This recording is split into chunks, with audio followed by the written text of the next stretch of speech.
నంద్యాలకు చెందిన ప్రముఖ చిత్రకారుడు కళారత్న చింతలపల్లి కోటేష్ ఎన్టీఆర్ వర్ధంతిని పురస్కరించుకొని రావి ఆకు మీద వాటర్ కలర్ పెయింటింగ్స్తో ఆయన చిత్రాన్ని వేసి అలాగే మైక్రో బ్రష్ ద్వారా 650 తెలుగు అక్షరాలతో నందమూరి తారక రామారావుకు భారతరత్న ఇవ్వాలి అనే నినాదాలతో ఈ చిత్రంలో వ్రాశారు. ఈ చిత్రం వేయడానికి 3 గంటల సమయం పట్టిందని చిత్రకారుడు తెలిపారు.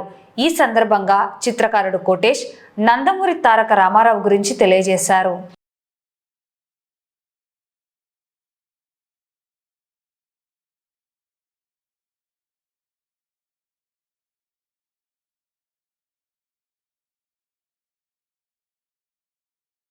ఎన్టీఆర్ గారి వర్ధంతిని పురస్కరించుకొని రావి ఆకు మీద వాటర్ కలర్స్ పెయింటింగ్తో అన్నగారి చిత్రాన్ని వేసి అలాగే అన్నగారికి భారతరత్న ఇవ్వాలి అనే నినాదాలతో అంటే 650 అక్షరాలతో రాశాను.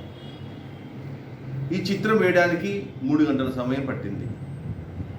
నందమూరి తారక రామారావు తెలుగుదేశం పార్టీ వ్యవస్థాపకులు, తెలుగు సినిమా నటులు, మంచి రాజకీయ నాయకులు. మన తెలుగు వారందరూ అన్నగారిని ఆప్యాయంగా అన్నగారు అని పిలుస్తారు. జానపద, పౌరాణిక, సాంఘికంలో అనేక పాత్రలు నటించి మెప్పించారు. పౌరాణికంలో చేసిన పాత్రలు చాలా అనేకంగా ఉన్నాయి. అంటే ప్రపంచంలో ఎవరు చేయనన్ని పాత్రలు అన్నగారు చేశారు.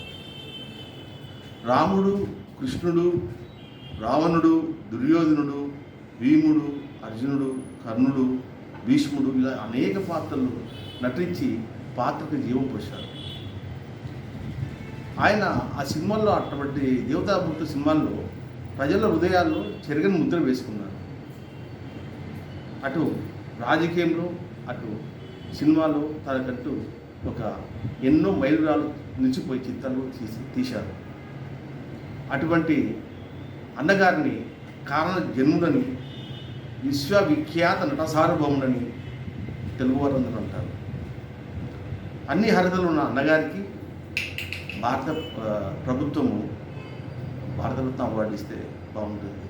ఎందుకంటే ముఖ్యమంత్రిగా ఉన్నప్పుడు అనేక సంక్షేమ పథకాలు పెట్టి మంచి పరిపాలన అందించారు.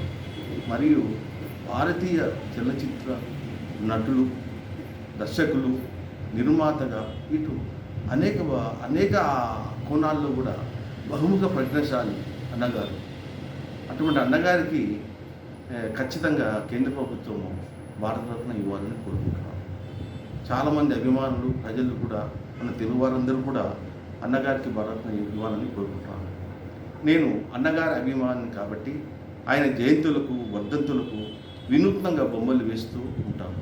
ఈసారి రావి ఆకు మీద వాటర్ కలర్స్ పెయింటింగ్తో అన్నగారి బొమ్మ వేస్తూ అలాగే తెలుగు అక్షరాలతో 650 తెలుగు అక్షరాలతో అన్నగారికి భారతరత్న ఇవ్వాలి అనే నినాదాలతో ఈ బొమ్మ వేశాను. ఖచ్చితంగా అన్నగారికి భారతరత్నం ఇవ్వాలని కోరుకుంటున్నాను.